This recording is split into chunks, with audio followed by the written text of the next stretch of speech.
The air in the gallery was a suffocating cocktail of cloying perfume, aged canvas, and the metallic tang of ambition. Julian felt it cling to the back of his throat, a physical presence in the crowded, overlit space. He stood near a monolithic sculpture of twisted chrome, the smooth, cool surface a small comfort against the heat of too many bodies. He was a creature of quiet forests and open skies, and these gilded cages always set his teeth on edge. His white silk shirt, a whisper-soft armor chosen for him, felt too thin, too vulnerable. He unconsciously touched the cuff of his sleeve, his fingers finding the familiar weight of the silver wolf's head cufflink. A gift, a promise. Its cool solidity was a tether to a reality far from this glittering charade. Anya had fastened it for him herself before she'd been called away, her touch deft and possessive, her scent of winter pine and ozone a calming balm against his nerves. A reminder of the bite behind the beauty, she had murmured, her silver-gray eyes holding his. Now, her absence was a hollow ache in his chest, leaving him feeling exposed under the predatory gazes that swept over him. As an Omega, he was used to being looked at. But here, in the heart of the city's financial district, the looks were different. They weren't just appreciative, they were assessing, calculating. He was an anomaly, unmarked, yet carrying himself with a quiet confidence that defied his designation. They couldn't place him, and the uncertainty made them hungry. Well, look what we have here. The voice was slick with privilege, slurring slightly around the edges. Julian didn't need to turn. The scent preceded the man, stale whiskey, expensive but sour cologne, and the acrid tang of an alpha's unearned arrogance. Marcus Thorne. His family had built their fortune on foundations of corporate raiding and broken contracts. He was a scavenger in a tailored suit. Julian kept his eyes on the sculpture, pretending to be absorbed by its form. "Mr. Thorne," he said, his voice even, betraying none of the tension coiling in his stomach. Thorne stepped into his personal space, a blatant act of intimidation. He was flanked by two other alphas, their sycophantic smirks reflecting their leader's cruelty. "Flying solo tonight, little bird? I don't see a collar. Don't see a claim. A pretty thing like you shouldn't be left unattended." The insult was designed to sting, to reduce him to a possession, an object to be claimed or discarded. Julian's training, years of it under Anya's exacting tutelage, kicked in. Never let them see you bleed. He turned slowly, a serene mask slipping over his features. He met Thorne's gaze, his own violet eyes cool and unblinking. "I am not lost, Mr. Thorne. I am precisely where I am meant to be." Thorne's smirk faltered for a fraction of a second, thrown by the lack of fear. He expected cowering, a flush of shame, the release of a sweet, submissive pheromone. Julian gave him nothing but unnerving stillness. Enraged by the quiet defiance, Thorne's face hardened. He gestured with the heavy crystal glass of red wine in his hand. "You have a sharp tongue for an Omega. Someone ought to teach you some manners." The room's ambient hum seemed to quiet, senses tuning in to the brewing confrontation. This was the kind of blood sport the city's elite adored. Julian felt the weight of their collective gaze, a physical pressure. He didn't back down. He simply stood his ground, a slender reed against a coming storm. "My manners are not your concern," Julian replied softly. That was the final straw. With a sneer, Thorne's hand jerked, a clumsy, deliberate movement disguised as a stumble. The entire contents of the glass, a deep, staining Bordeaux, sloshed through the air. The cold shock of the wine hit Julian's chest like a physical blow. It soaked through the fine silk in an instant, the chill seeping into his skin. A giant, crimson blossom bloomed across the pristine white, stark and violent. It looked like blood. A gasp rippled through the onlookers, followed by a wave of snickering. The public shaming was complete. Julian's breath hitched. For a horrifying second, his control threatened to shatter.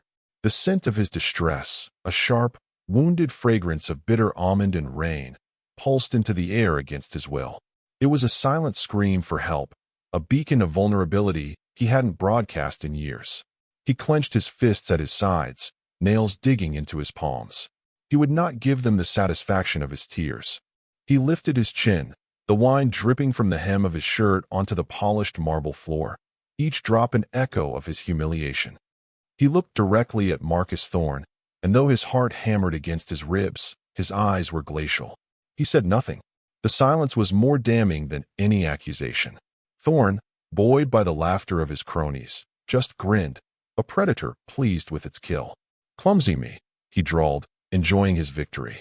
"You should be more careful where you stand." But then, the atmosphere in the gallery began to change. It was not a sudden shift, but a creeping, inexorable transformation.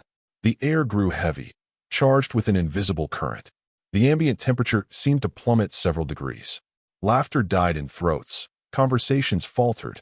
The cloying perfumes and stale liquor scents were suddenly scoured from the air, replaced by something clean, cold, and utterly terrifying. Ozone before a lightning strike. The sharp scent of cold steel.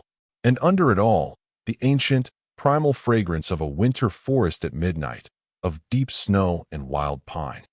Every alpha in the room felt it first. It was a pressure on their instincts, a primal command that bypassed conscious thought and screamed a single, terrifying word: kneel. Necks prickled. The primitive parts of their brains recognized the scent of a true apex predator, a power so absolute it bordered on the divine. The crowd parted like the Red Sea. She stood in the grand archway of the gallery, a vision of lethal elegance. Anya Voronova. She wore a tailored black suit that fit her like a second skin, her silver blonde hair pulled back in a severe, intricate braid. She was not large or overtly muscular, but she moved with the fluid, deliberate grace of a panther, each line of her body radiating coiled power. Her face was a masterpiece of Slavic angles and aristocratic beauty, but it was her eyes that held the room captive. They were the color of a winter sky, silver gray and utterly devoid of warmth, and they were fixed on the crimson stain on Julian's chest. For a moment, the world seemed to fall away for her, the opulent gallery reduced to a single, horrifying tableau. Her mate, her Julian, marked and shamed, his distress sent a blade twisting in her gut. She had smelled it from the street, a scent so intrinsically linked to her soul that it had stopped her heart for a beat before restarting it with a surge of glacial rage. The world narrowed, the colors bleeding out until only two things remained in sharp focus: the red on Julian's white shirt and the smirking face of the man responsible.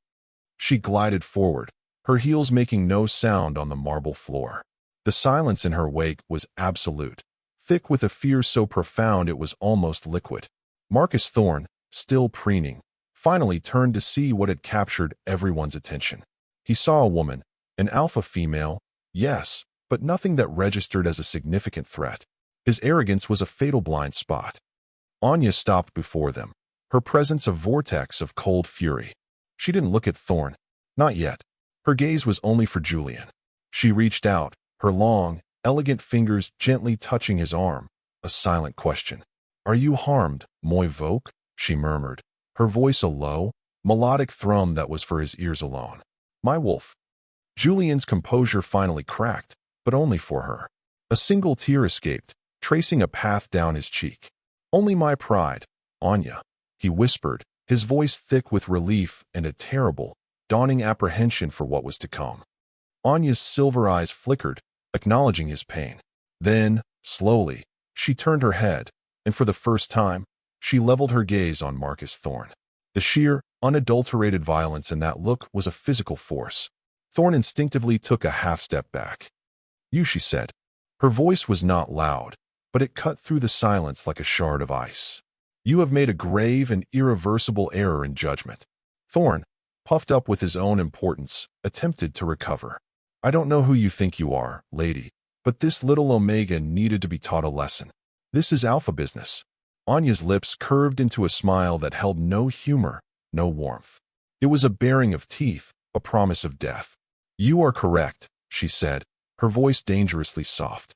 "This is alpha business, and I am the only alpha whose business matters in this room."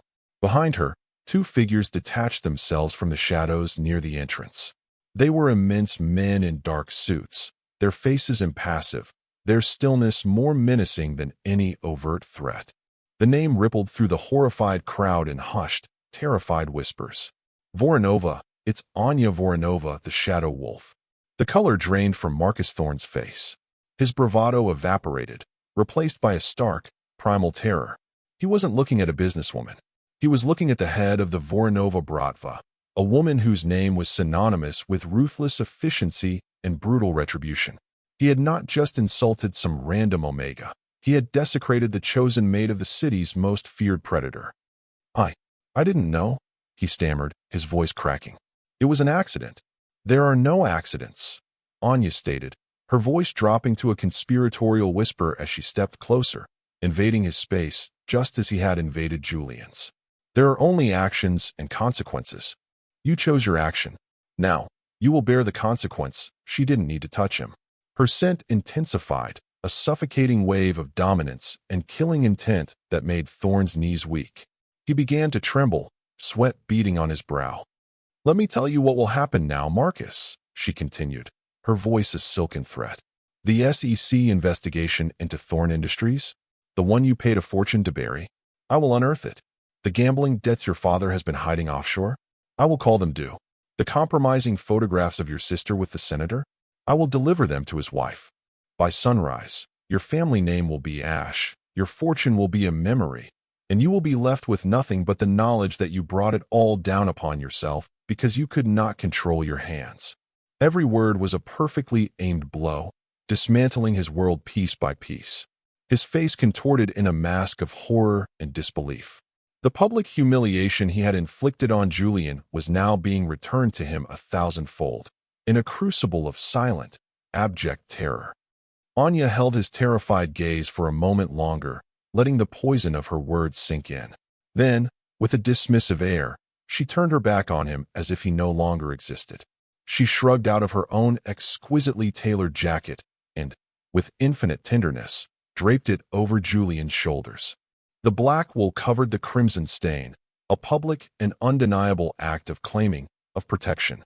She wrapped an arm around his waist, pulling him securely against her side. Let's go home, she said softly, her voice once again gentle, reserved only for him.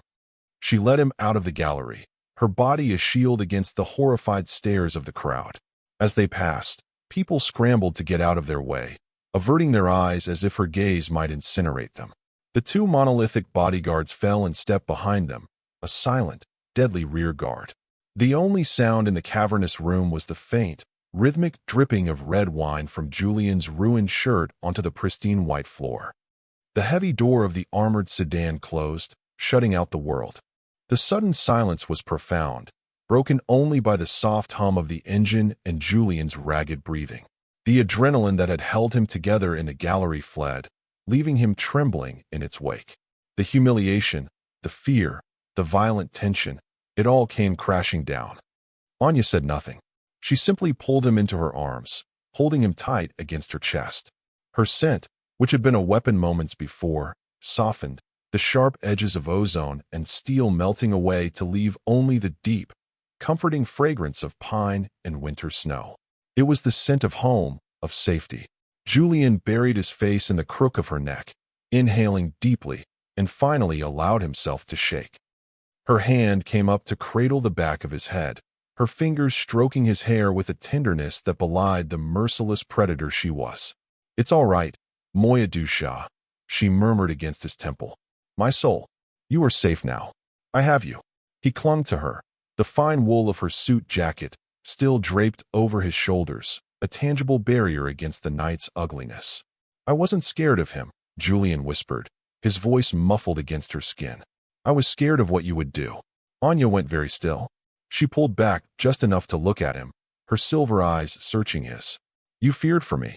For your soul, Anya, he clarified, his own violet eyes earnest and filled with a desperate love. I know what that kind of rage costs you. I felt it. The coldness. I saw you put him on a list from which no one returns. I didn't want him to take another piece of you. The confession hung in the air between them, raw and profound. It was not the fear of a victim, but the fear of a partner who understood the true price of the power that kept them safe. A flicker of something vulnerable, something deeply moved, passed through Anya's gaze. She saw him not just as something to protect, but as someone who sought to protect her in the only way he could, by guarding her humanity. She leaned in and pressed her forehead against his. He could never take a piece of me, Julian, she said, her voice a low, fierce vow. Because you hold all the pieces. What is mine is protected, not by walls or guns, but by the absolute certainty of consequence.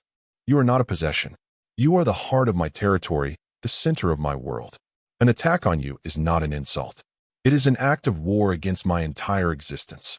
Her words were a love letter written in the language of her violent world, and Julian understood every syllable. The last of his trembling subsided, replaced by a deep, abiding warmth. He was not her weakness.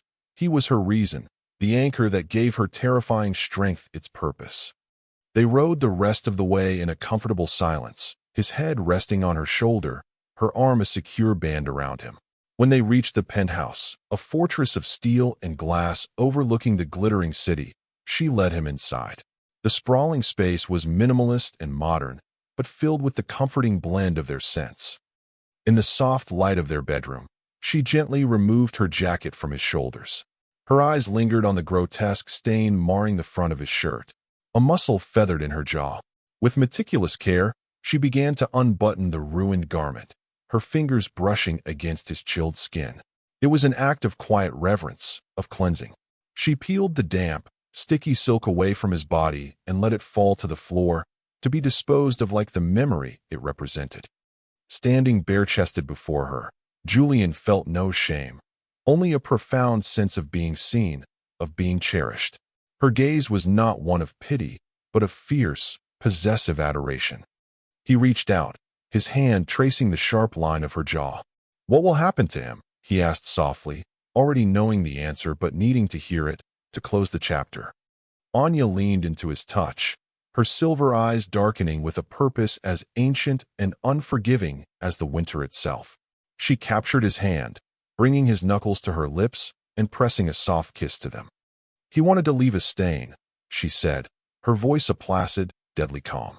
"He will learn the fundamental difference between spilled wine and spilled blood. He will learn what it costs to touch what belongs to Anya Voronova." Her promise was absolute, a chilling certainty that settled the last of his unease. He was safe. He was loved. He was hers. And heaven help anyone who ever forgot it again. He drew her closer, and as she wrapped her arms around him, he was enveloped once more in the scent of pine and lightning. It was not the smell of a monster. It was the smell of his alpha, the smell of home.